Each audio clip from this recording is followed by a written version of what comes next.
that he didn't take the knee, to quote you, George, that I'm going to keep you out of the team and I'm going to play negative football on top of that. That told me that something was up. It was wrong. It was wrong then. It is wrong now. And then you have a campaign, a maligning, defamatory campaign against your player. That is not Arsenal. That is not business. That is corporate vendetta. And Arteta, so as a manager, is supposed to be above that. Well, there's a couple of stories in the papers this week that a lot of the senior players are upset with Arteta because he's throwing them under the bus and blaming them for his tactics and the awful football we've been playing. And I thought to myself at the time, those players have been in a dressing room with Mesut Ozil. They've played with Mesut Ozil for years. They know he was the best player in the team. They know his character. They know all about him. And they've seen him treated like that, lied about, excluded from the team, banished from the fucking country. Is it any wonder that they're doubting Mikel Arteta? Because I certainly fucking would. I would. Right. I'd be thinking, why is Ozil not playing? I know he's better than me. I know he's better than the guy that's playing instead of him. Why is he not playing? And we're losing. The only justification for leaving out Mesut Ozil would have been if we went on a winning run and started playing good football. But we didn't. We went on a losing run and started playing shite. Mm-hmm. And fuck him for that. Fuck him for the way he's treated Saliba. Yes. And fuck him for the way he's treated Guendouzi. Because I had my doubts about Guendouzi's value to the team when he was brought in, because I thought he was a talent that was developing. And it's the same old thing. People went over the top saying, oh, he's one of the best. Do you remember it? Yes. He's one of the best midfield prospects in Europe. And I was saying, well, hang on a minute. He's fucking not, you know. He's a prospect, but let's not fucking put him up. And all of a sudden, he was gone. Yes, and the same people started now that defaming prospect's him. Disappeared. We're not going to have that opportunity to see whether he could have developed into the player that many people thought he could. Personally, I thought he would have been a good player in the end. Maybe not a world beater, but a good player. Certainly valuable to the team and the squad. And he had aspects of his game that we really needed at times, like the way he was prepared to drive the team and take the team forward. And what's happened to him? He's gone. Why is he gone? Because he wouldn't fucking bend the knee to Arteta either. Kolasinac, he's gone with no fucking left back. Why? Because he's fucking Mesut Ozil's friend, in my opinion. That's why he went. Ainsley Maitland-Niles, he did one tweet saying that all the fucking team was behind Ozil, and he's fucking stopped playing him, and he's gone now. He's gone helping. He's gone being the best player at another fucking club instead of playing for us. He's fucked up after fuck up after fuck up, and people are determined to defend the absolute shite that he's been turning out. Now, I wanted him to succeed. There's nobody wanted him more than me, but as the fucking facts and evidence have presented themselves to me, I've changed my opinion. I think he's done a fucking terrible job. And he might be a very clever coach. He might understand everything about how a particular player should play the game and how that player could improve.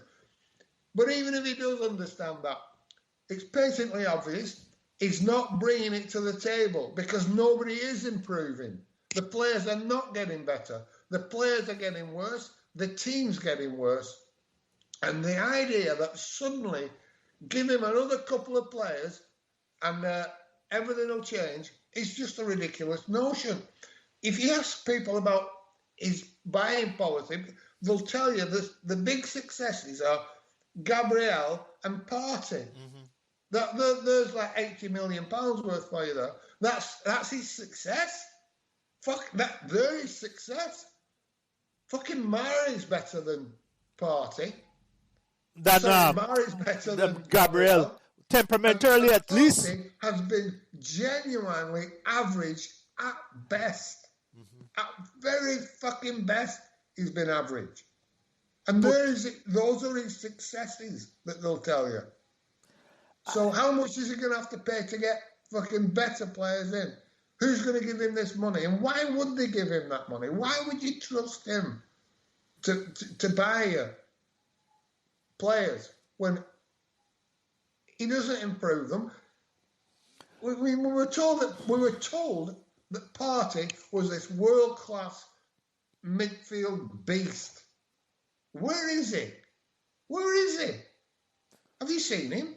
I'm looking, George, and what amazed me was that none of the other big clubs came in for him. I mean, the scouts. No, but he might be a good player. Yeah, but George, if he was that great, Madrid or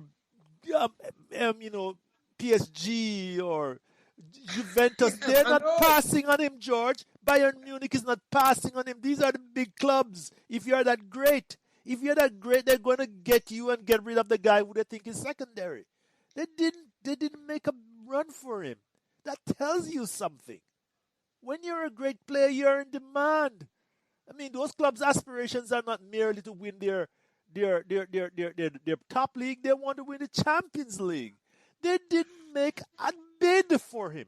Well, exactly. He's not in that class. He's just not in that class. But we've paid that sort of money for him.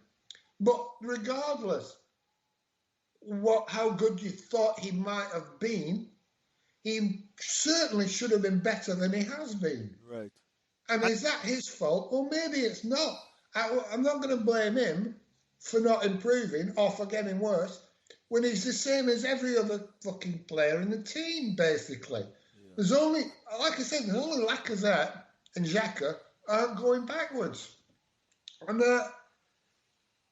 it cannot be the player's fault. I mean, people they're on Aubameyang's back now, saying that he should be sold and how fucking poor he is. And it's not 12 months ago.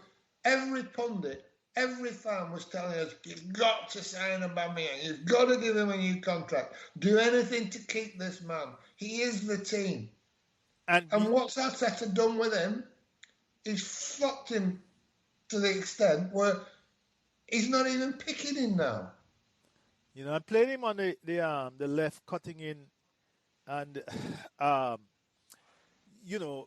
just it's not working anymore. And I don't know where he's going to play him, because playing him as a centre forward is not an option. George, when you speak about that, and I wanted us to look forward to the rest of the season, but I want to go back one more time. I think to tell you how bad we are, not were, that game against Slavia Prague on Thursday.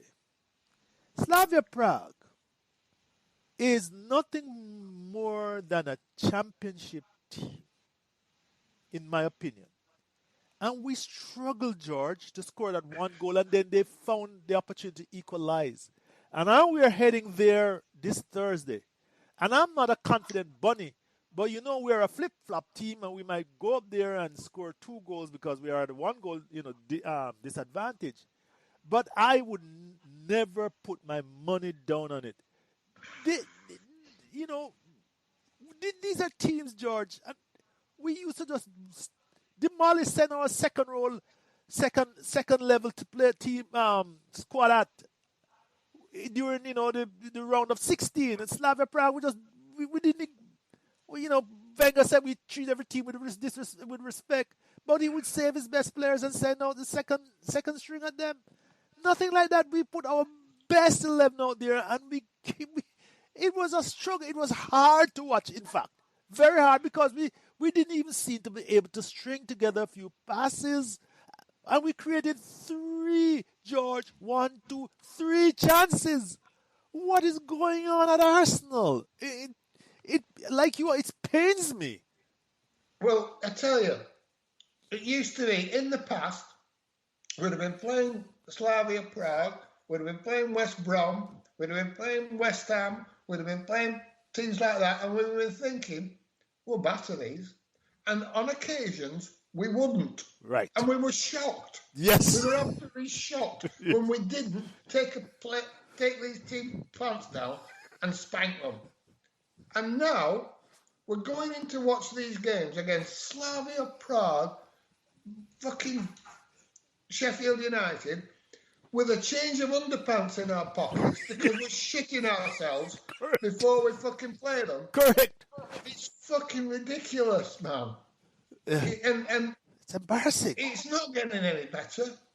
I think if you've looked at our fixture list, we've got a really easy run in. Yes. I'm going to tell you all about it, George. We'll probably win 3 or 4 games before the end of the season, and everyone will go, oh, look how we've improved. You know, we beat fucking Fulham and we beat fucking Sheffield United, like everybody else has done, by the way, all season. And all of a sudden, that'll be seen as we're on the up. George? And, it's just so depressing. I'm fucking angry. George? Yeah. That's where I want to go, because our last few games, Fulham at home.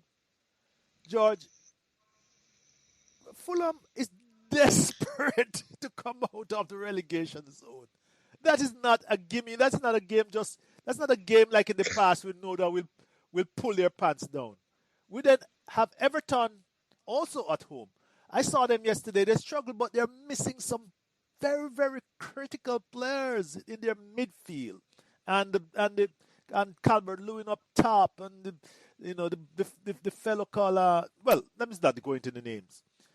Newcastle away, they are desperate to get away from the drop zone.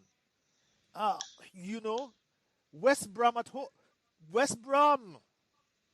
Their confidence is way. Remember last week I told you, George, that but on the upside, Ainsley Maitland-Niles won't be able to play for them. Oh, that's right. That's right. You know. Chelsea away. Georgia look like a completely different team. I saw them over the weekend. They are creating chances. Yeah, but let's be honest. Thomas Tuchel, he's not had COVID. He's not had no pre-season. He's not had no crowds. Yes. He's not had to work with exactly the same players. He hasn't had even a single player to bring in, and he's improved them in leaps and bounds. But that Arteta, he shouldn't be asked to improve anybody because he's had all this working against him. Right. I've never heard as much shite in all my fucking life.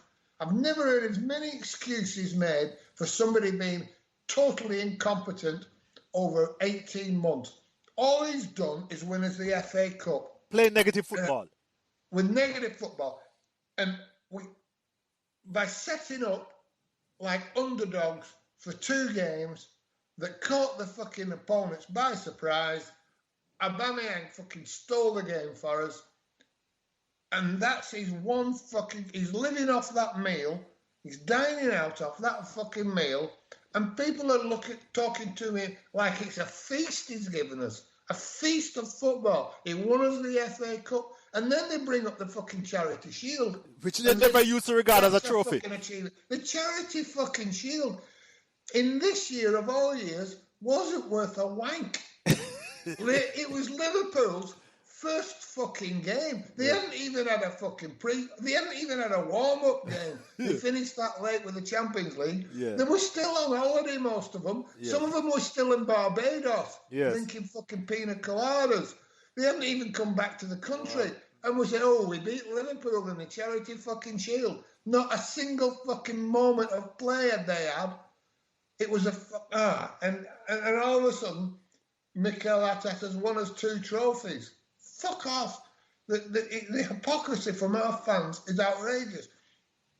I tell you what, if that's a trophy, I'm adding 8 trophies onto Wenger's fucking total because he won 8 of them. And I never count them. When people say, what did Wenger win? I don't say, well, he won 3 Premier Leagues, 7 FA Cups, and 8 fucking Charity Shields. Yes. No, I don't mean, but all of a sudden now, he won us 2 trophies. No, he hasn't won us 2 trophies. He's won us 1 fucking trophy. Yeah. And happy as I am that we've won it, he won it in a way that I'm not happy with. It was fucking turgid to watch. Anyway. Horrible.